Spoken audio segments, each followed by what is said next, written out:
നമ്മുടെ വീട്ടിലുണ്ടാകേണ്ടത് ഊഷ്മളമായ സ്നേഹമാണ്. ഇവിടെയുള്ള ഊഷ്മളമായ സ്നേഹം എന്ന് പറഞ്ഞാൽ ഏറ്റവും ചുരുങ്ങിയത് നിങ്ങൾ വിവാദം പറയാന്ന് പറയണ്ട, എന്നാലും പറഞ്ഞോട്ടെ 5 യാത്രയെങ്കിലും പോകണമെന്നാണ് ഞാൻ പറയാം. 5 യാത്ര. ലത്തീഫ് എന്നോട് ദേഷ്യം തോന്നരുത് കേട്ടോ, മൂപ്പര് വന്നിട്ട് ആകതാക്കുന്നുണ്ടല്ലോ, മൂപ്പരെ ചെയ്യുന്ന ഒരാളാണ്. 1 മക്കളോടൊപ്പം ഫാമിലി യാത്ര, ഫാമിലിയോടൊപ്പമുള്ളൊരു ട്രാവൽ, കുട്ടികളോടൊപ്പം നല്ല രസകരമായ ടൂറ്. അത് കൊല്ലത്തിൽ 2 പ്രാവശ്യമെങ്കിലും നടത്തണം എന്ന് ഞാൻ പറയാം. അപ്പം നിങ്ങളറിയാതെ ഞങ്ങൾ മാസം മാസം നടത്തലുണ്ട്, അത് മറ്റുള്ള നടത്താത്തത് കൊണ്ടാണ്. 2ാമത്തെ യാത്ര ശ്രദ്ധിക്കണേ.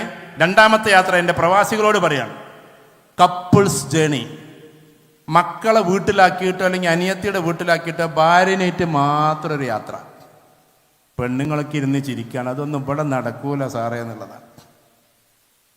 കപ്പിൾസ് ജേണി എന്ത് രസമെന്നറിയോ, അടിപൊളിയാണ്. എന്നിട്ട് മഴയത്ത് പോയി നിൽക്കുക, കുന്നിൻ്റെ മുകളിൽ പോയി നിൽക്കുക. പണ്ട് നിക്കാഹ് കഴിഞ്ഞതൊക്കെ പറയാം, അവിടുന്ന് പിന്നെ തിരക്കൂടരുത്. എന്നിട്ട് എന്തൊക്കെ റൊമാൻറ്റിക്കായിട്ട് ഇതാക്കി. ഇത് റസൂലുള്ളാഹി ചെയ്തതാണ്, ഞാൻ വെറുതെ പറയുന്നതല്ല.